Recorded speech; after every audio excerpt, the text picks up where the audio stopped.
She's got a like a radio station basically called Groove Soul FM, and she makes these like curated playlists on Spotify. And so it just yeah, some of them are nice and short, and it reminds me of that like you only had that CD, and some CDs you want to listen to in a specific order, and sometimes you might throw it on shuffle. So when you do like your comedy stuff, like you're doing like we'll say we're doing one in Denver, do they live stream it so people outside of Denver can watch it, or you have to actually be in person to watch it? Like how do people watch it later on, so to speak? Um, Like are they doing like TikTok videos for you and like pushing it out, or any kind of YouTube stuff, or is it like you don't make your show, you just miss out? for the most part, it's the live performance Okay. art. So if you don't make the show, you don't make the show.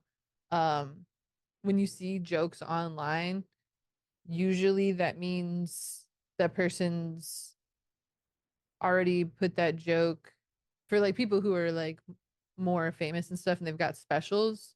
You don't want your jokes getting out before you film your special. Yeah. So that's where um Dave Chappelle was one of the first people I think to do this in comedy. Maybe not. First person I heard about doing it in comedy where they take your phones. So now they have these like bags, lock bags, and so they don't actually take your stuff from you anymore. But um they do that for us at New Talent Night at Comedy Works. They put people's phones in those bags. And so like the etiquette is very much like you got to be there. You shouldn't be recording comedians even if they don't take your Yeah. phone. Like and if you do like don't post that stuff, get their permission Yeah. first or whatever. I've it's always weird honestly when you just see somebody randomly just like recording your set like for a second, maybe they're getting a boomerang. A Yeah. boomerang's a great way, by the way, if you want to take a picture or whatever, video, or if you do a little short video, cut the audio off and put a song over it or something. But don't post people's jokes. You don't know where they're at in that. They might not be ready for people to hear it outside of that room.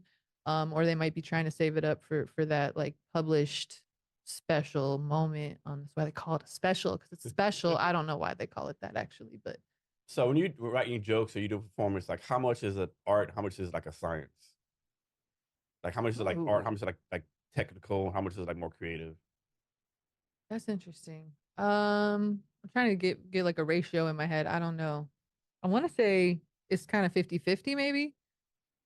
There's because art is often breaking the rules too. So it's like if there's rules, they must be broken at to a certain point. But there are structures, like there's formulas, right? There's joke structures. You have a setup and a punchline. You have the rule of threes, which you've probably heard about just even with public speaking and stuff like that. So there's some brain science stuff you could apply to it. So you could definitely get real formulaic with it and very technical and bring in this like more sciency side to it. But at the end of the day, like you gotta be funny. You could have a setup and a punchline and not be funny. So I think the creative part, and again, that like we were talking about like stealing jokes earlier, is like you can't really steal a joke that's mine. You could say it, but it's still mine.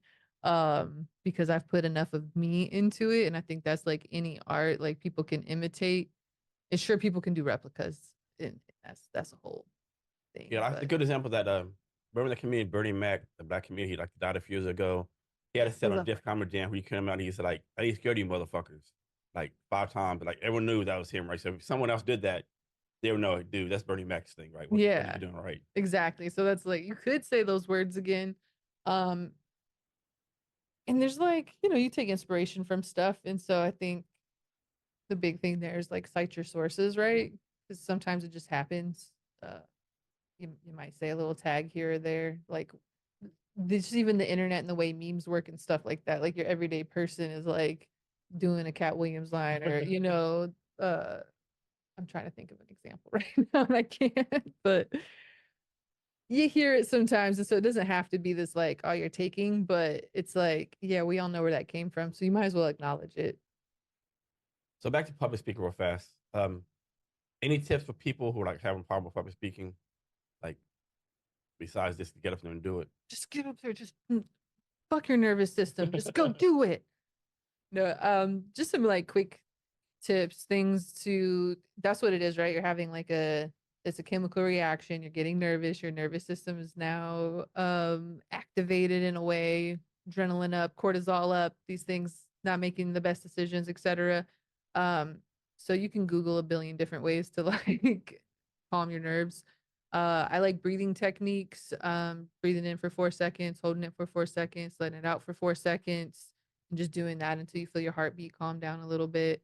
Um, Maybe you need to do some deeper work around your self-esteem and your confidence. You need to be doing affirmations every day leading up to it. We talk about third person self-talk too, like taking yourself out of it instead of saying I am, going in like Brennan's about to crush it. Brennan's got the best set ever, like going into that mode. Um, Preparation, competence breeds confidence. If you know what you're talking about, that's going to help. So doing your homework and preparing and practicing as much as possible. You remember I practiced your pitch back in the day. That was like my big thing. Practice, practice, practice. Yeah, I know with me, right?